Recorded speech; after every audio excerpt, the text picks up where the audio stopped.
మాఘపురాణం 12వ అధ్యాయము శూద్ర దంపతుల కథ. వశిష్ఠ మహర్షి దిలీపునితో, మహారాజా, మరి ఒక కథను వినుము. సుమందుడను శూద్రుడొకడు ఉండేవాడు. అతడు ధనధాన్యాల సంపదపై మిక్కిలి అయిష్టం కలవాడు. వ్యవసాయము చేయును, పశువుల వ్యాపారము చేయును, ఇవి చాలక వడ్డీ వ్యాపారమును కూడా చేయును.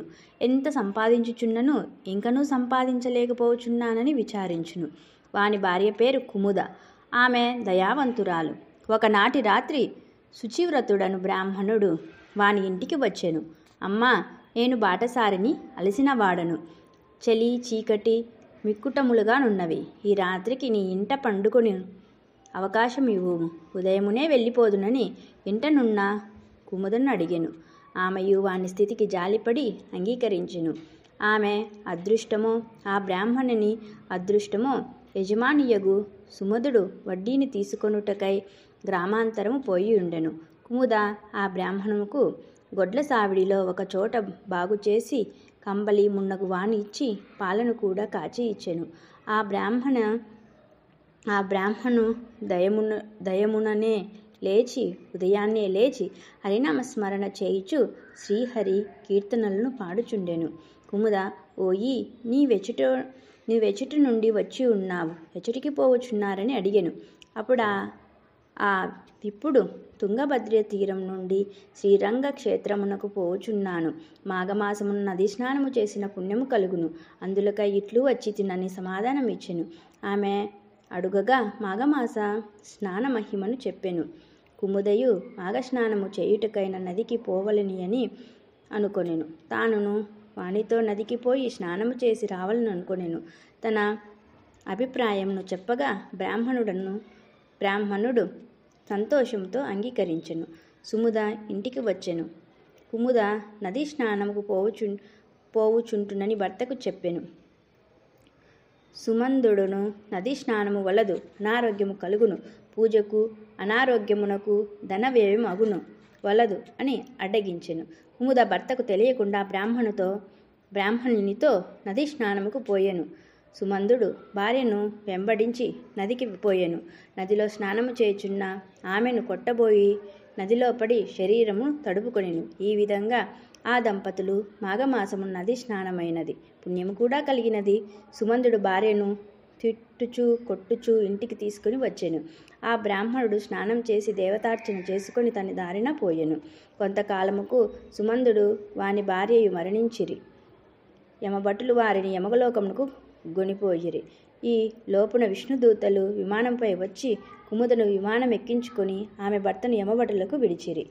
అప్పుడు ఆమె, విష్ణుదూతులారా, నా మాటలు వినుడు. నా భర్త చేసిన పాపములను ప్రతిఫలముగా యమలోకమునకు తీసుకొని పోబడుచున్నాడు. అతని భార్యనగు నేను వానికి భయపడి ఏ పుణ్యకార్యము చేయలేదు. అందువలన నేనును నా భర్తలో పాటు యమలోకమునకు పోవలసి ఉన్నది. మరి నన్ను విష్ణులోకమునకు తీసుకొని పోవచ్చున్నారెందుకని అడిగాను. అప్పుడు విష్ణుదూతలు, అమ్మ, నీవు దుష్టుని భార్యవై వాని సహధర్మచారికగా నరకమునకు పోవలసి ఉన్నను. నీ భర్త దుష్కార్యములలో నీకెట్టి సంబంధమును లేదు. నీ భర్త చేయు చెడు పనులు నీకిష్టము కానున్నను భయము వలన గాని పతి భక్తి వలన గాని నీ భర్తకు ఎదురు చెప్పలేదు. కానీ మనసులో వాని పనులకు నీవు వ్యతిరేకివి. ఇందువలన నీవు పాపివి కావు. ఇంతేకాక మాఘమాస స్నానమును కూడా మనఃపూర్వకముగా భక్తితో చేసితివి. కావున నీవు పుణ్యము అందుకొనిటి. నా భర్త ఎట్లు కాదు. కావున నీవు విష్ణులోకమునకు తీసుకొని పోబడుచున్నావు. నీ భర్త తన దుష్కర్మలకు తగినట్లుగా యమలోకమునకు పోవునని పలికిరి. అప్పుడు ఆమె నన్ను లాగుచు, నా భర్త ఈ నీటిలో మునిగెను కదా, మా పెనుగులాటలో 3 సార్లు ఆయనను నీట మునిగి లేచును కదా, బలవంతముగా చేసినను ఇష్టం లేక చేసినను మాఘస్నానము పుణ్యప్రదము అందురు కదా. ఆ విధంగా చూచినచో నాపై కోపమున నన్ను పట్టుకొని నీటిలో ముమ్మారు మునిగి లేచిన నీ భర్తకు మాఘస్నాన పుణ్యము రావలెను. అయినయు నాతో పాటు విష్ణులోకమునకు రావలెను కదా అని విష్ణుదూతలు ఆమెకు సమాధానం చెప్పలేకపోయిరి. యమదూతలతో యమలోకమునకు పోయి ప్రాణుల పుణ్య పాపముల పద్దును వ్రాయు చిత్రగుప్తుని వద్దకు పోయిరి. తమ సమస్యను చెప్పి పరిష్కరింపమని అడిగిరి. అప్పుడు చిత్రగుప్తుడును సుమందుని పుణ్యపాపముల పట్టిను చూచెను.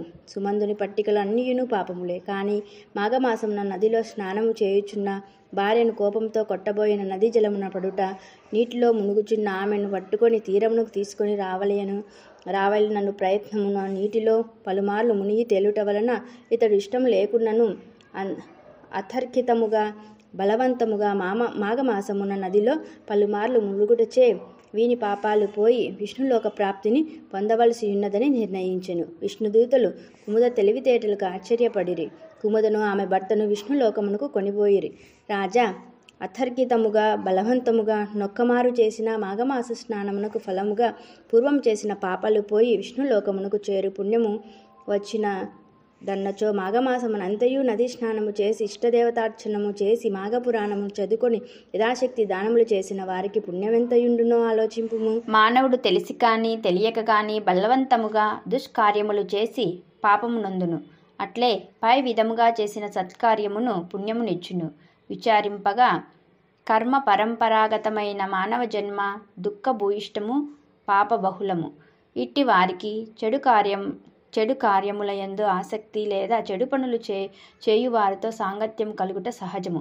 తప్పనిసరి అయిన పాపకార్యములకు దూరం కాలేని వారు సత్సాంగత్యమును పొందవలెను. అది సాధ్యము కానిచో సత్కార్యములు చేయువారితో కలియుటకు యత్నింపవలయను. తన పనులను 100 వదిలి మాఘమాస స్నానమును చెయ్యవలెను. అట్లు కాక స్నానము, పూజాదానము లేక కేవలము ప్రాణయాత్ర నడిపిన అధముడు నరకమును చేరును. మాఘమాసమున ఒక దినమైన స్నానము, పూజ, పురాణ శ్రవణము, దానము యథాశక్తిగా పాటించిన వాడు పైన చెప్పిన కుముదాసుమందుల వలె విష్ణులోకమును పొందుదురు. మాఘమాసమున ప్రయాగాలో స్నానము మున్నగునవి చేసిన వానికి పునర్జన్మ ఉండదు. వానికి మోక్షము కలుగును. ప్రయాగ ఎందే కాక మాఘమాసమున కావేరి, కృష్ణవేణి, నర్మద, తుంగభద్ర, సరస్వతి, గోకర్ణ, ప్రభాస, శోణభద్ర, గౌతమి, తామ్రపర్ణి ఇత్యాది నదులయందు స్నానము చేసినను కూడా ఇంతటి పుణ్యమే కలుగును. మానవులందరూ వారెట్టి వారైనను మాఘస్నానము, పూజ, పురాణ శ్రవణము, దానము వీటన్నిటిని కానీ కొన్నిటిని యథాశక్తిగా చేయుటయే వారికి పాపతరుణోపాయము, మోక్షప్రాప్తి సాధనము అని వశిష్ఠ మహర్షి దిలీపునకు వివరించి చెప్పెను. 12వ అధ్యాయం సంపూర్ణం.